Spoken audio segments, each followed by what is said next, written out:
बड़ी खबर के साथ बुलेटिन की शुरुआत कर रहे हैं। वैक्सीनेशन को लेकर ये बड़ी खबर है। 18 साल से ऊपर की उम्र के लोगों को भी अब वैक्सीन लगेगी। प्रधानमंत्री मोदी की आज डॉक्टर्स के साथ बैठक के बाद ये फैसला लिया गया है। 1 मई से टीकाकरण होगा। अब तक का वैक्सीन का ये कार्यक्रम जो था वो 45 साल से ऊपर वाली उम्र के लोगों के लिए था। अब 18 साल से ऊपर आयु के लोग भी वैक्सीन लगवा पाएंगे। अनूप गुप्ता हमारे सहयोगी जुड़ रहे हैं हमारे साथ। अनूप, एक बड़ा कदम कह सकते हैं इसे? बिल्कुल, देखिए बहुत बड़ा फैसला है क्योंकि लगातार जो है वो कई राज्यों के मुख्यमंत्रियों की तरफ से और कई सोसाइटी की तरफ से ये कहा जा रहा था कि 18 साल से ज्यादा उम्र के लोगों को वैक्सीनेट किया जाए और जल्द से जल्द इसकी प्रक्रिया शुरू की जाए।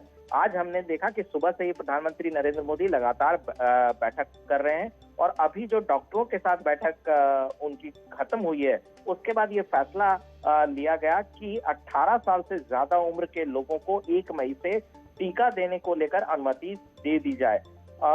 जहां तक सवाल है कि ये टीका किस तरीके से दिया जाएगा, फिलहाल जो है वो प्राइवेट संस्थानों में टीका मिल पाएगा। इसके लिए किस तरह से आगे व्यवस्था की जाएगी उसका फैसला बाद में किया जाएगा और इसका अधिकार जो है राज्य सरकारों को दिया गया है। पहले ही की तरह 45 साल से जो ज्यादा उम्र के लोग हैं उनको फ्री में जो सरकार वैक्सीनेशन दे रही थी वो जारी रहेगा। इसके साथ ही साथ यानी कुल मिला के कह सकते हैं कि 18 साल से ज्यादा के जो लोग हैं उनको बिल्कुल। तो कोरोना संक्रमण जो लगातार बढ़ता जा रहा है, आए दिन नए रिकॉर्ड बना रहे हैं कोरोना से आने वाले मामले, अब उसको रोकने की दिशा में एक बड़ा कदम। बहुत शुक्रिया अनूप आपका इस पूरी जानकारी के लिए। और अब बात कर लेते हैं उत्तराखंड के कोरोना अपडेट की। तो प्रदेश में कोरोना के 2160 नए मामले सामने आए हैं। वहीं बीते 24 घंटे में 24 लोगों की मौत कोरोना से हुई है। देहरादून में 649, हरिद्वार में 461, नैनीताल में 322 नए केस सामने आए हैं। पौड़ी में 114, उधम सिंह नगर में 224 और टिहरी में 142 नए केस सामने आए हैं।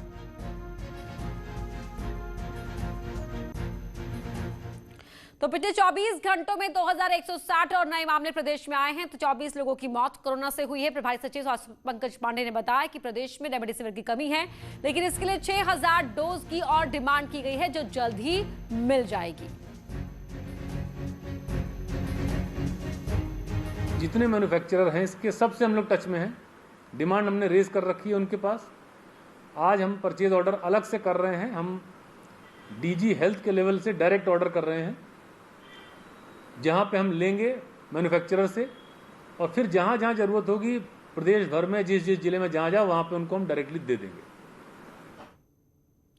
प्रदेश में कोरोना के बढ़ते मामलों के बाद सरकार ने 100 से ज्यादा लोगों की गैदरिंग पर रोक लगा दी है। वहीं इसके लिए आज एडवाइजरी जारी हो गई। सामाजिक, धार्मिक और राजनीतिक आयोजनों के लिए एडवाइजरी जारी हुई है। मुख्य सचिव ओम प्रकाश ने एडवाइजरी जारी की और सख्ती से पालन के आदेश दिए हैं।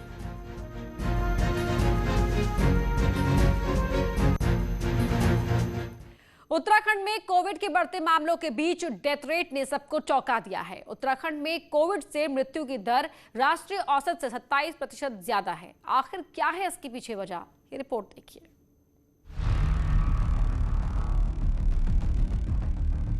उत्तराखंड में कोविड पॉजिटिव का कुल आंकड़ा 1.5 लाख पर पहुंचने वाला है। वहीं मौतों का आंकड़ा 1800 के पार पहुंच गया है। कोविड के एक्टिव केसों से भी अस्पताल फुल होने लगे हैं। मौत के ये आंकड़े डरा रहे हैं। वहीं कोविड से मौत की दर राष्ट्रीय औसत 1.19 से करीब 27% अधिक 1.51% पर पहुंच गई है। जानकार मानते हैं कि सरकार ने सख्ती नहीं बरती तो मौत का आंकड़ा और खतरनाक स्तर पर पहुंच सकता है। एक्सपर्ट ये भी कहते हैं कि इस डबल म्यूटेंट वायरस की स्प्रेडिंग पावर स्ट्रांग होने के कारण मौत का आंकड़ा बढ़ रहा है। एक तो बहुत तेजी से फैलने वाला वायरस है, डबल म्यूटेंट वायरस आया है इस बार ये, और काफ़ी सारे यंग लोगों को भी अफेक्ट कर रहा है। दूसरी बात है, जहाँ पहले 7 से 10 दिन बाद ये इसका रूप बिगड़ता था, इस बार 3 से 4 दिन बाद ही फेफड़े में निमोनिया हो जाना, चूँकि ये गले को बाईपास भी करता हुआ सीधा फेफड़े में जा रहा है। अभी आप हालत देखिए, शहर में आप घूम रहे हो, आप देखिए, आप पत्रकार हो, न्यूज़ मीडिया हो, आपको देखोगे आदमी बेपरवाह होकर घूम रहा है। यार ये घातक स्थिति है, ये सरकार को तो कठोर स्थिति लेनी ही पड़ेगा। वहीं उत्तराखंड के स्वास्थ्य सचिव अमित नेगी का कहना है कि ये भी हो सकता है कि उत्तराखंड में टेस्टिंग की रफ्तार तेज हुई है और उत्तराखंड में राष्ट्रीय औसत से 40% ज्यादा टेस्टिंग हो रही है। बावजूद इसके मृत्यु दर कम करने की कोशिश की जा रही है।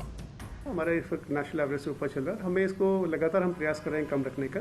इसमें लेकिन कई कारण और भी है। एक तो हमारा आप ये देखेंगे टेस्टिंग सब्सटेंशियली नेशनल एवरेज से बहुत ज़्यादा है, तो अगर आप उसको नॉर्मलाइज करेंगे तो उस हिसाब से जो कोविड केसेस हैं हमारे स्टेट में इसलिए ज़्यादा रिपोर्टेड है बिकॉज हमारी टेस्टिंग भी सब्सटेंशियली मतलब ऑल इंडिया एवरेज से ऑलमोस्ट 40% हायर है। लेकिन at the same time because हमारा डेथ हमारे लिए काफ़ी इंपॉर्टेंट मतलब उससे इंपॉर्टेंट प्रायोरिटी है, तो कलेक्टर्स को कहा गया कि डेथ ऑडिट आप लगातार करेंगे। उत्तराखंड में कोविड पॉजिटिव केस आने से लेकर कोविड से मरने वालों तक के सभी आंकड़े ध्वस्त हो चुके हैं और अब सरकार ने भी इसे लेकर सख्ती बरतनी शुरू कर दी है।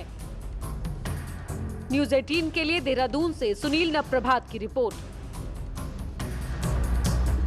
हरिद्वार से खबर है, अखाड़ों के 11 और संत कोरोना पॉजिटिव पाए गए हैं। जूना अखाड़े से 3, निरंजनी अखाड़े से 6 संत पॉजिटिव पाए गए हैं, तो आनंद और उदासीन अखाड़े से 1-1 संत कोरोना संक्रमित पाए गए हैं।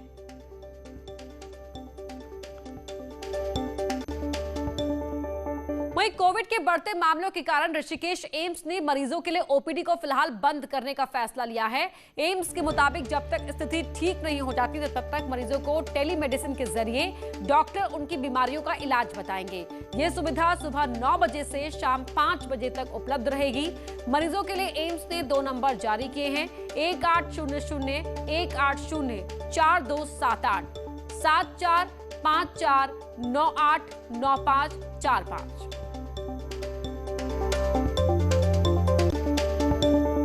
टिहरी में लगातार कोरोना संक्रमण के मामले बढ़ रहे हैं और संक्रमितों का यह आंकड़ा भी लगातार बढ़ रहा है। जिले में 400 से ज्यादा एक्टिव केस हैं, तो कई लोग अभी रिपोर्ट का इंतजार कर रहे हैं। सीएमओ ने जिले में बढ़ते कोरोना के मामलों को देखते हुए कोविड गाइडलाइन को फॉलो करने की अपील की है। टिहरी में ज्यादातर मामले कुंभ क्षेत्र मुनि की रेती में आ रहे हैं और बाहर से आने वाले लोग इसमें ज्यादा हैं।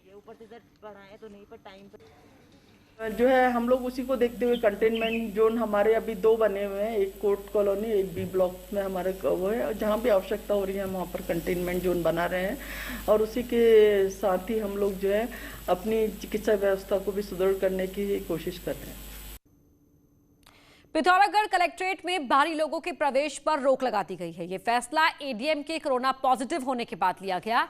इसके अलावा कलेक्ट्रेट में काम करने वाले सभी अधिकारियों और कर्मचारियों के सैंपल भी लिए जा रहे हैं। साथ ही स्वास्थ्य विभाग ने कलेक्ट्रेट के कर्मचारियों को हिदायत दी है कि जब तक जांच रिपोर्ट नहीं आती तब तक सभी लोग होम आइसोलेशन में रहेंगे।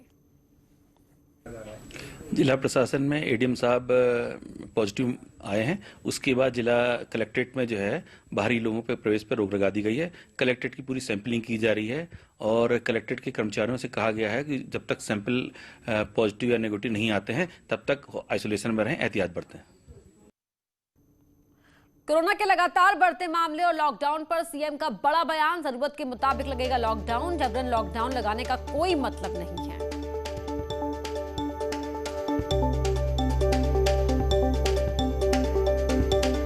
तो बड़ी खबर आपको बता रहे हैं, लॉकडाउन पर सीएम तीरथ सिंह रावत ने यह बयान दिया है कि अभी फिलहाल हालात नहीं है, लेकिन जरूरत के मुताबिक ही लॉकडाउन लगाने को लेकर कोई फैसला लिया जाएगा।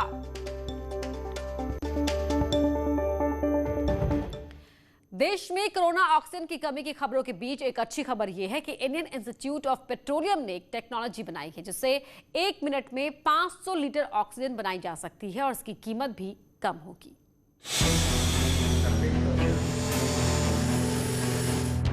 देश में इस समय लाखों कोविड मरीज हैं और मरीजों की संख्या भी लगातार बढ़ रही है और कोविड मरीजों के लिए मेडिकल ऑक्सीजन कम पड़ रही है। सरकार ने 50,000 मीट्रिक टन ऑक्सीजन इंपोर्ट करने की बात कही है। वहीं इसी बीच एक अच्छी खबर इंडियन इंस्टीट्यूट ऑफ पेट्रोलियम यानी IIP से आई है। IIP ने जो टेक्नोलॉजी तैयार की है वो वातावरण से ही ऑक्सीजन बनाती है और 1 मिनट में करीब 500 लीटर तक ऑक्सीजन बना सकती है। CSIR Indian Institute of Petroleum, Dehradun, has developed a innovative technology. Through this technology, we will able to separate the air mixture and produce medical grade oxygen. The process which we have developed through this technology, we can generate a portable unit with the capacity of 500 liters per day per minute medical grade oxygen. IIP ने medical oxygen बनाने का जो plant तैयार किया है उसकी कीमत करीब 40 लाख रुपए आती है। आईआईपी अपनी टेक्नोलॉजी ट्रांसफर करने को तैयार है। डायरेक्टर का कहना है कि इस प्लांट से जो मेडिकल ऑक्सीजन बनेगी वो अभी उपलब्ध 25 से 30 रुपए लीटर के मुकाबले करीब आधी कीमत में मिलेगी।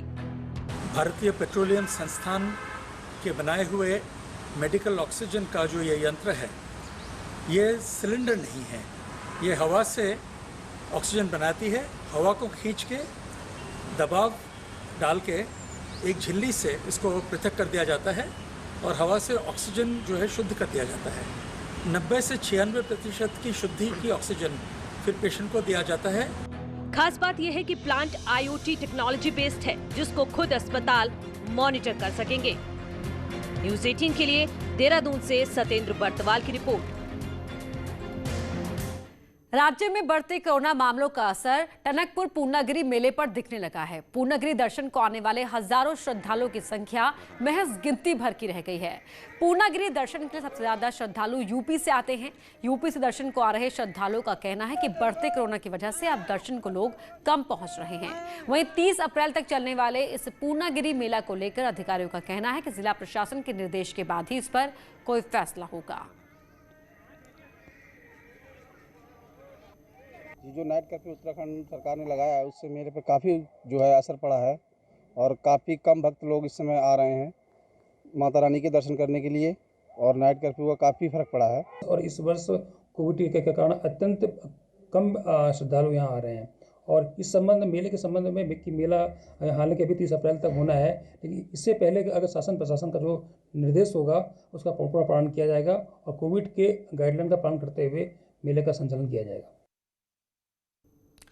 चंपावत से खबर है, जहां पूरे प्रदेश के साथ रविवार को वीकेंड लॉकडाउन लगाया गया था। वहीं इसका असर सोमवार को भी देखने को मिला। लोग बाजारों से गायब नजर आए, तो वहीं मार्केट से ग्राहकों के नहीं आने से व्यापारियों पर इसका असर देखने को मिल रहा है।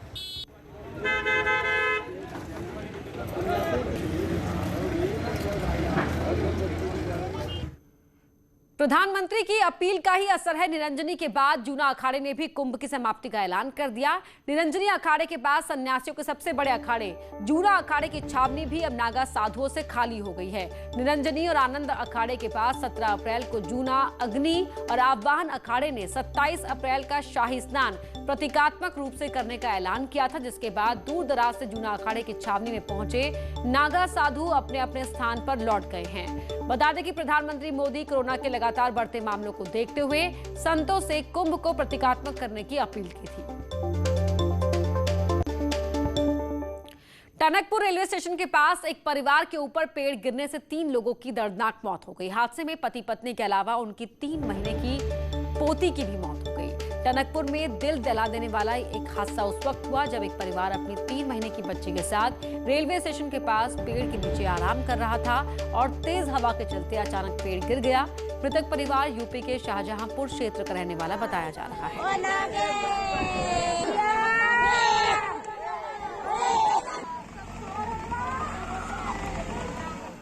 पूर्व केंद्रीय मंत्री और बीजेपी के वरिष्ठ नेता बच्ची सिंह रावत का सोमवार को अंतिम संस्कार कर दिया गया। बच्ची फेफड़ों की बीमारी से ग्रसित थे और इलाज के दौरान उनकी मौत ऋषिकेश एम्स में हो गई थी, जिसमें उनका पार्थिव शरीर हल्द्वानी लाया गया। रानीबाग के चित्रशिला घाट पर अंतिम संस्कार किया गया।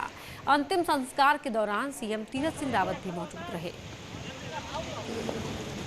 देखिए, बजदा का जाना हमारे लिए बड़ा दुखदायी है, कष्टकारी है और बजदा का जो जीवन रहा है वो बड़ा समर्पित रहा है समाज के लिए, देश के लिए और उनका प्रारंभिक जीवन से लेकर के अंत तक वो पार्टी की सेवा करते रहे, समाज की सेवा में जुटे रहे। उनका जो व्यक्तित्व था वो हम सब से छुपा नहीं है, उसको हम भुला नहीं सकते। यहाँ रुक रहे हैं फिलहाल एक छोटे से ब्रेक के लिए। विधानसभा चुनाव को लेकर आम आदमी पार्टी और सक्रिय हो गई है। 2013 की आपदा के बाद केदारनाथ पुनर्निर्माण में अहम भूमिका निभाने वाले रिटायर्ड कर्नल अजय कोठियाल ने आज सोमवार को आम आदमी पार्टी का दामन थाम लिया। उन्होंने कहा कि पार्टी ने दिल्ली में बेहतर काम किया है।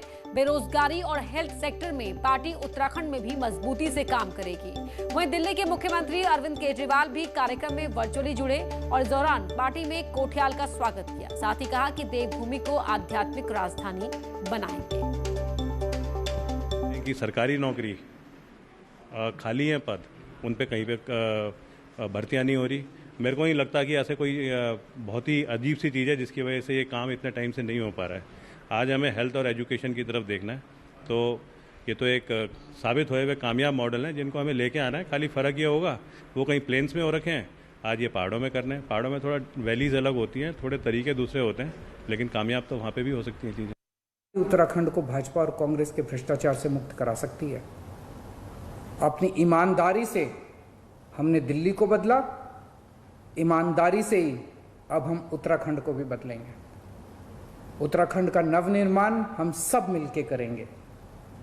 आज मैं उत्तराखंड की आम जनता से, युवाओं से, बुजुर्गों से, सभी माताओं बहनों से गुजारिश करता हूं कि 20 साल के कांग्रेस और भाजपा के कुशासन को खत्म करने और उत्तराखंड के नवनिर्माण में हमारा साथ दें।